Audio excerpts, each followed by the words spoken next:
ಎಲ್ರಿಗೂ ನಮಸ್ತೆ. ಫೆಬ್ರವರಿ 14 ಅಂದ ತಕ್ಷಣ ಸ್ವಲ್ಪ ಜನಕ್ಕಾದ್ರೂ ನೆನಪಾಗುತ್ತೆ. ಅದ್ಯಾವುದು ಅಂದರೆ ವ್ಯಾಲೆಂಟೈನ್ಸ್ ಡೇ. ತುಂಬ ಜನ ತುಂಬ ವರ್ಷದ ಹಿಂದೆ ಬೇರೆಯವ್ರ ಜೊತೆ ಸೆಲೆಬ್ರೇಟ್ ಮಾಡಿರ್ತೀವಿ. ಈ ವರ್ಷ ಬೇರೆಯವ್ರ ಜೊತೆ, ಮುಂದೆ ಅವ್ರು ಇರ್ತಾರೋ ಇಲ್ವೋ ಗೊತ್ತಿಲ್ಲ.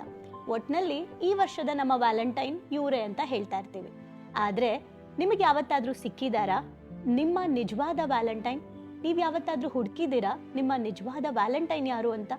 ನಿಮ್ಮ ಕಷ್ಟದಲ್ಲಿ, ನಿಮ್ಮ ನೋವಲ್ಲಿ ನೀವು ಅತ್ತಾಗ ಜೊತೆ ಆಗೋದಾಗಿರ್ಬೋದು.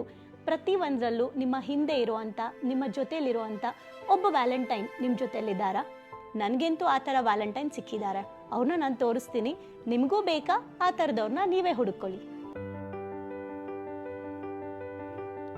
ಇವರೇ ನನ್ನ ನಿಜವಾದ ವ್ಯಾಲೆಂಟೈನ್. ಕೊನೆವರೆಗೂ ನನ್ನ ಜೊತೆಲಿ ಬರೋರು. ಸೊ ಹಾಗಾಗಿ ಯಾವತ್ತೂ ಕೂಡ ನಮ್ಮನ್ನ ನಾವು ಪ್ರೀತಿಸ್ಬೇಕು. ನೀವೇನಾದ್ರೂ ವ್ಯಾಲೆಂಟೈನ್ಸ್ ಡೇ ವಿಶ್ ಮಾಡಬೇಕು ಅಂದ್ರೆ ಈ ವರ್ಷ, ಮುಂದಿನ ವರ್ಷ ಯಾವತ್ತೂ ಬಿಟ್ಟು ಹೋಗ್ಬಾರ್ದು. ಯಾವಾಗ್ಲೂ ನಮ್ಮ ಜೊತೆ ಇರೋರಿಗೆ ನಾನು ವಿಶ್ ಮಾಡಬೇಕು ಅಂದ್ರೆ ನಿಮಗೆ ನೀವು ವಿಶ್ ಮಾಡ್ಕೊಳ್ಳಿ. Happy Valentine's day.